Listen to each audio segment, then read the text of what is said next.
کہ مستحق ہوں گے، جنت کے اندر داخل ہوں گے۔ ایک حدیث کے اندر فرمایا گیا ہے کہ جو والدین کی نافرمانی کرے گا، فرمایا گیا کہ وہ جہنم کا مستحق ہو سکتا ہے، اور جو والدین کی اطاعت کرے گا وہ جنت کا مستحق ہو سکتا ہے۔ فرمایا گیا ہما جنت کا ونار، وہی تمہاری جنت بھی ہے، وہی تمہاری کیا ہے، دوزخ بھی ہے۔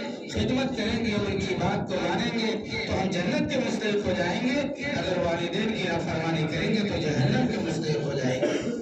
اور ایک حدیث کے اندر اللہ کے رسول صلی اللہ علیہ وسلم نے بیان فرمایا کہ رضا ربی فی رضا الوالد وسخط ربی فی سخط الوالد۔ باپ کی رضا میں اللہ کی رضا ہے، باپ کی ناراضگی میں اللہ کی ناراضگی ہے۔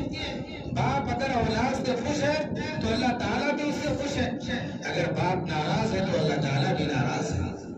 یہ اہمیتیں ہیں روایتوں کے اندر، والد کی یہ اہمیتیں ہیں روایت کے اندر۔